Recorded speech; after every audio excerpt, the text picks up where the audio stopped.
৭৮,০০০ কোটি টাকার ব্যবসা। উৎসবে মমতা নতুন অর্থনৈতিক মডেলের জন্ম দিয়েছেন বলে দাবি আইএনটিটিইউসির সভাপতি ঋতব্রত বন্দ্যোপাধ্যায়। উৎসবের অর্থনীতিতে রাজনীতির রং লাগিয়ে বনগাঁর ঋতব্রত বন্দ্যোপাধ্যায় ও নারায়ণ ঘোষের হাত ধরে বিশ্বজনীন দুর্গোৎসবের উদ্বোধনে এলো রঙিন বৈচিত্র্য। পুজো শুরুর আগেই কত বড় মানবিক উদ্যোগ নেওয়া হলো জানেন? কুর্নিশ করবেন আপনিও। বাংলার সর্বজনীন দুর্গোৎসব আজ আর শুধু একটি ধর্মীয় উৎসবে আটকে নেই। বলা যেতে পারে এই উৎসবের বিস্তৃতি লাভে বিশ্বমঞ্চে বাংলার সংস্কৃতির মুখ হয়েছে উজ্জ্বল। সেই সঙ্গে বিশাল অর্থনৈতিক ভারসাম্য গড়ে উঠেছে পুজোকে কেন্দ্র করে। আর এই রূপান্তর যার হাত ধরে সম্ভব হয়েছে সেই মুখ্যমন্ত্রী মমতা বন্দ্যোপাধ্যায়ের নামেই শুরু হলো এবারের বনগাঁর উৎসব মরশুমের জাঁকজমক। এই বছর উৎসবের এই বিশ্বজনীনতা আরও একবার অর্থনৈতিক পরিসংখ্যানে ধরা দিয়েছে। পশ্চিমবঙ্গ রাজ্য আইএনটিটিইউসির সভাপতি ও রাজ্যসভার সাংসদ শ্রী ঋতব্রত বন্দ্যোপাধ্যায় দাবি করেছেন, বিশ্বকর্মা পুজো থেকে শুরু করে জগদ্ধাত্রী পুজো পর্যন্ত রাজ্য জুড়ে প্রায় ৭৮,০০০ কোটি টাকার ব্যবসা হবে।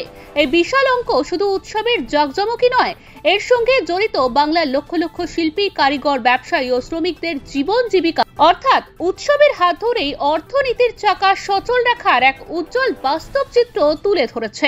এবারে দুর্গোৎসবের বাড়তি পাওনা যে আমাদের রাজ্যের মাননীয় মুখ্যমন্ত্রী এই যে উৎসবকে সর্বজনীন উৎসব ওনার হাত ধরে বিশ্বজনীন হয়েছে। এবারের দুর্গোৎসবকে শারদোৎসব, বিশ্বকর্মা পুজো থেকে জগদ্ধাত্রী পুজো পর্যন্ত ৭৮,০০০ কোটি টাকার ব্যবসা হবে। অর্থনৈতিক পণ্ডিতরা বলছেন পৃথিবীর ৫০-৫৫টা দেশের জিডিপির থেকে বেশি। এই যে উৎসব, ধর্ম যার যার উৎসব সবার, এবং উৎসবে কে যে মানুষের কল্যাণে ব্যবহার করা যায়, মানুষ শুধু আনন্দে মেতে উঠছেন তা নয়, মানব কল্যাণে উৎসবকে ব্যবহার করা। প্রান্তিক মানুষের হাতে টাকা পৌঁছলে তার ক্রয় ক্ষমতা বাড়বে, তিনি সেটা খরচ করবেন, অর্থনীতি পরিপুষ্ট হবে। মমতা বন্দ্যোপাধ্যায় যে উৎসবেরও নতুন অর্থনৈতিক মডেলের জন্ম দিয়েছেন, এটা উৎসবের সময় আমাদের সবার কাছে বাড়তি পাওনা। আমরা ওনাকে অকুণ্ঠ ধন্যবাদ জানাই। মহা চতুর্থীতেই বনগাঁর উৎসব প্রিয় মানুষের জন্য এক বিশেষ উপহার নিয়ে এলো বারোরপল্লী স্পোর্টিং ক্লাব। ৪৬তম শারদীয় দুর্গাপুজোর প্যান্ডেলের উদ্বোধন করলেন স্বয়ং সাংসদ ঋতব্রত বন্দ্যোপাধ্যায়। তবে এই উদ্বোধনী অনুষ্ঠানটি কেবল একটি প্যান্ডেল খোলাতেই সীমাবদ্ধ ছিল না। উৎসবের সঙ্গেই নারীদের প্রতি সম্মান জানাতে প্রায় ২০০০ নতুন বস্ত্র তুলে দেওয়া হলো মায়েদের ও বোনেদের হাতে। পুজোর মুখে হাতে নতুন পোশাক পেয়ে কি যে খুশি হলেন এই মহিলারা, তা তাদের মুখের চওড়া হাসি দেখেই স্পষ্ট হয়েছে। এদিনের এই অনুষ্ঠানটির মধ্যমণি ছিলেন বনগাঁ সাংগঠনিক জেলা আইএনটিটিইউসির সভাপতি এবং বারোরপল্লী স্পোর্টিং ক্লাবের প্রধান কর্মকর্তা শ্রী নারায়ণ ঘোষ। রাজনীতির পাশাপাশি সামাজিক ও সাংস্কৃতিক ক্ষেত্রে তার নিরন্তর উপস্থিতি যে বনগাঁর মানুষের কাছে এক বাড়তি পাওনা, এদিন তা স্পষ্ট হয়েছে এই অনুষ্ঠানের জাঁকজমক থেকেই। আমরা বনগাঁর জনগণের জন্য আমরা যেন প্রতিবারই বারোরপল্লী স্পোর্টিং ক্লাব থেকে কিছু না কিছু নতুনত্ব দিতে পারলে আমরা গর্বিত হব, আনন্দিত হব। মানুষ সে ঢল এবার লাগবে।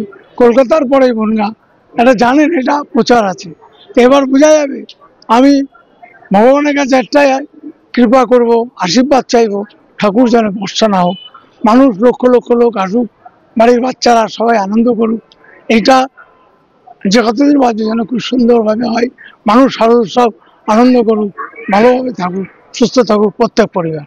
আজকে সাধারণ মানুষের জন্য আজকে ২০০০ বস্ত্র দেওয়া হলো এবং বনগাঁ পৌরসভার থেকে প্রায় ১০,০০০ বস্ত্র আজকে দেওয়া হয়েছে বিকেলবেলা। আমাদের ক্লাবের পক্ষ থেকে আমাদের মহিলারা, সদস্যরা, পাড়ার লোকেরা আজকে যেভাবে মানুষের পাশে থাকলেন, আমি তাদেরকে ধন্যবাদ। নারায়ণ ঘোষের বলিষ্ঠ নেতৃত্বেই কেবল পুজো নয়, এই মঞ্চে জাগো বাংলা বইয়ের স্টলও উদ্বোধন করেন ঋতব্রত বন্দ্যোপাধ্যায়। এতে প্রমাণিত হয় শ্রমিক সংগঠন, উৎসবের আয়োজন এবং রাজনৈতিক আদর্শের প্রচার, এই সবকিছুকেই এক ছাতার তলায় এনে বনগাঁ সাংগঠনিক জেলায় এক শক্তিশালী জনসম্পর্ক তৈরি করেছেন নারায়ণ ঘোষ। তিনি কেবল শ্রমিক নেতা নন, বনগাঁর উৎসব সংস্কৃতির এক অন্যতম কাণ্ডারি।